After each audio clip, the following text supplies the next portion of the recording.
কাটাটা কি ঠিক হচ্ছে?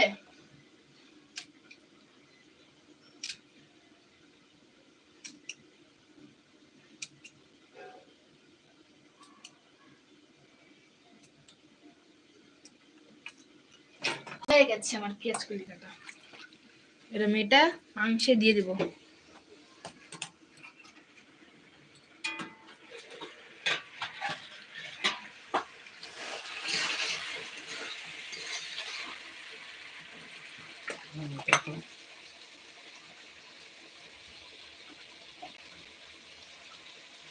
বন্ধুরা দেখো, এবার আমি দিয়ে দিচ্ছি পেঁয়াজ কলি আর আলু মাংসের মধ্যে দিয়ে হয়ে গেছে।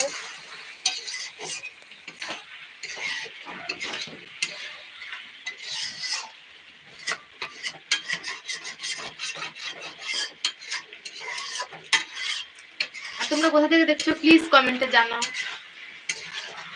আমি তো জানতে পারছি না।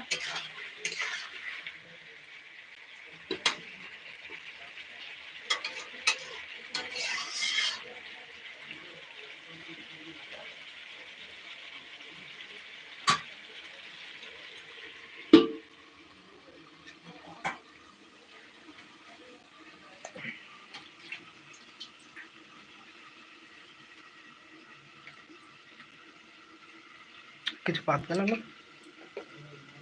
কিছু বাদ গেল?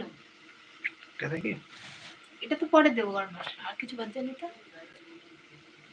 দেখুন তাহলে রসুন টসুন সব দিয়েছে না? হ্যাঁ, রসুনটা দিয়ে দিচ্ছি, পেঁয়াজ দিয়ে দিচ্ছি, দুধ।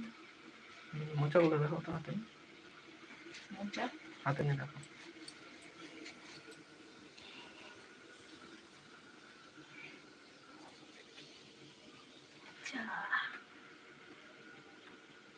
এই দেখো বন্ধুরা, মোচা আর সবগুলো মোচা, সবগুলো মোচা, চারটা মোচা আছে, হাতেই রাখবেন।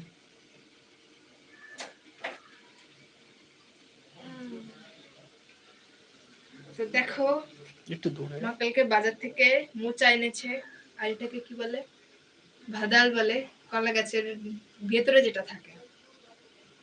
এটা খেলে নাকি শরীরে রক্ত হয়, আয়রন আছে, তো এর জন্য আমাকে এটা খেতে হয়। আর এই কলার মোচাতেও আছে, চাইলে আপনারাও খেতে পারেন। তো এবার আমি রেখে দিচ্ছি।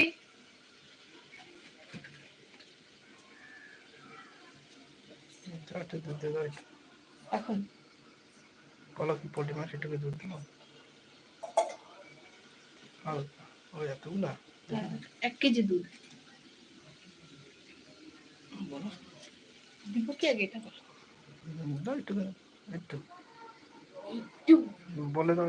ওই যে বাটিতে নিয়ে না, অন্য বাটিতে আসবে না, ওটাতে দিয়ে তো ঢাক। আচ্ছা দাও, বলো।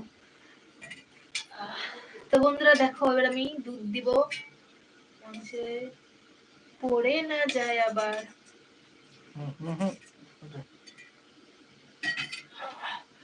এতটুকু দুধ দিয়ে দেবো, আজকে 1 কেজি দুধ হচ্ছে। এই দেখো, আমাদের ঢাকনাটা খুলে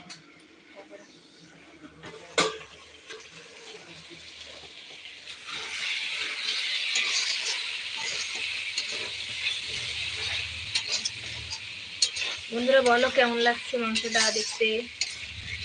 সবজি দিয়ে হচ্ছে, শাক দিয়ে। তো মাংসটা দেখতে কেমন লাগছে একটু বলো কমেন্টে জানাও। কি দিয়ে করতে? আজকে আমি পালং শাক আর কেন বলে পেঁয়াজ কলি দিয়ে করতেছি। সঙ্গে এখন কি দিব? সঙ্গে এখন দিব দুধ। দেখো, বলো আগে। এই দেখো, এখন আমি দুধ দিব মাংসের মধ্যে।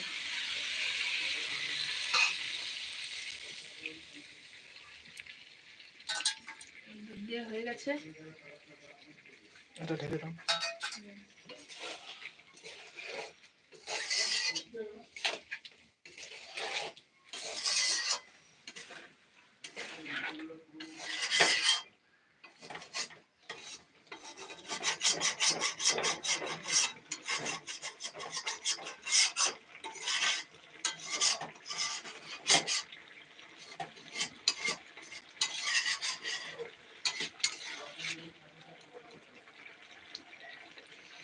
এবার আমি একটু ঢেকে দিচ্ছি।